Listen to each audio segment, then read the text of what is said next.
The UK Home Office Secretary Shabana Mahmood has again announced new changes in the ILR status in the UK. I will bring you her comment in her exact words, but one thing is certain, she has reaffirmed doubling it from 5 years to 10 years. I'm also going to bring you the different breakdown of various points she raised, as well as analysis of a certified lawyer in the UK. My name is Afam. Thanks for joining my space. For several months now, issues affecting immigrants has taken over the UK politics, from Kenny-Bennock's proposals to the Prime Minister's white paper, where he discussed on how he's going to tighten up immigration in the UK. Ever since then, there has been so many amendments in immigration policy. This has affected so many immigrants who are actually struggling to find a better way to sustain their living in the UK. Among those still standing are people who are in UK on skilled worker visa and the BNOs.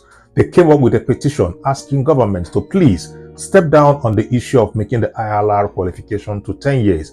Those of them who are already here on 5 years route should please be considered instead of making it to be a retrospective action. This particular issue raised a lot of dust considering the number of signatories, and subsequently a committee was constituted to debate on this and report back to the Parliament. During this debate, many of the parliamentarians actually spoke in support of the immigrants, suggesting to government to please act based on their initial promise, because when they were coming into the country, they had an agreement that they are going to last for just 5 years to gain their ILR. We are still waiting to know the outcome, because government also promised that sometime later in the year, they are going to come up with their full report after due consultation.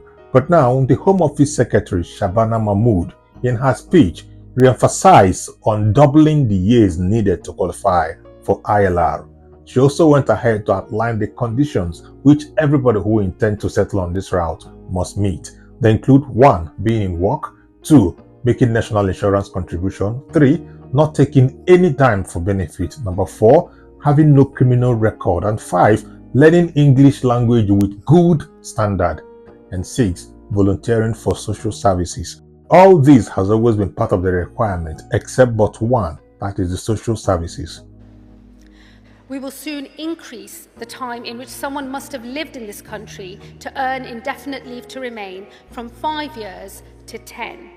And we will be consulting on this change soon, and as part of that consultation, I will be proposing a series of new tests, such as being in work, making national insurance contributions, not taking a penny in benefits, learning English to a high standard, having no criminal record, and finally, that you have truly given back to your community, such as by volunteering your time to a local cause. Without meeting these conditions, I do not believe your ability to stay in this country should be automatic. Some will be able to earn an earlier settlement than 10 years based on their contribution, while others will be forced to wait longer if they are not contributing enough. In some cases, they will be barred from indefinite leave to remain entirely. The British people have always welcomed those who come here, who work hard, and who give back. Time spent in this country alone is not enough. Just like my parents, you must earn the right to live in this country for good. If you do, I know this country will welcome you. Order at our borders, a fair migration system. These are necessary conditions for an open, tolerant, generous country. But they are not the only ones. Where a nation is fearful, it turns inwards. When we feel safe, we can look outwards. So safer streets make for stronger communities. And that's why we must focus policing on the issues that matter, like knife crime, which tears so many lives apart, and the scourge of violence against women and girls. In some areas, we are making real progress. The levels of violent crime in this country are a fraction of what they once were. Let's discuss it from one to the end of it. I can assure you that majority of the legal migrants in UK are working. These are people who have migrated from the shores of their own countries in search for greener pastures. Majority arrive with their families, They work endlessly, struggle to earn their livings, paying their bills as well as their taxes. And for the fact that they work, their NI is also being taken away from their salaries even before the money gets to them. Talking about benefits, it's boldly written on their passports that they have no recourse to public fund, so they know they do not have any benefit. And on criminal records, records are being checked even before they arrive the country. And even as you're looking for jobs, several forms comes up asking you several questions on criminal records, and we keep responding. And again, English standard. Majority took their English language test before coming to UK, except you want to change the standard. The IELTS has been there. The majority of them took this exam before arriving in the country. The only condition which is actually new and people are beginning to ask questions about it is the voluntary service aspect of it. I'm going to bring in a lawyer who took his time to analyze the speech of the Home Office Secretary. Let's listen to him and perhaps also learn from his own narratives. Go ahead. Skilled workers are not allowed to take benefits. Who says that they're taking benefits? No one is.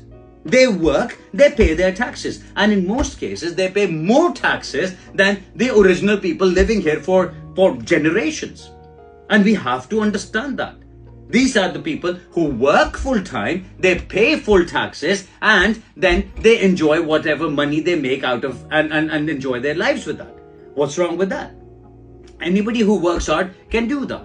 But this is the kind of thing that has to stop. And this is where we are going right now with this whole political movement, where instead of understanding this is what the problem is, let's solve the problem, we're not doing that. We're looking at Mr. Farage and his politics and saying, how do we stop Mr. Farage? Because otherwise he's going to become Prime Minister. Instead of politics, do some public service. Look at your country. You are the Secretary of State. Look at what the country requires, not what Farage is saying. Understand what immigration does to the country. Immigration brings prosperity. Immigration brings people to the country who are skilled people. All they want is a chance to work, to serve, pay their taxes and get their fair salary. That's all. They're not after the benefits. They're not after the other people's jobs. If a doctor comes in and starts working here, he's not taking another doctor's job in the UK. That doctor in the UK would have had that job already. The very fact that somebody from outside is coming in is because there is no doctor available to take that job. So those who say they're taking our jobs, it's like those videos circulating everywhere. You ask somebody, so what have they done to you? Oh, they've taken my jobs. Do you have any education? No, but I could have. I could have been a doctor, but this doctor took it. And then there was the funny one where somebody said, well, what about your qualifications? He goes, oh, they took my qualifications as well. Anyway, you got me started on a political subject. Don't do that again.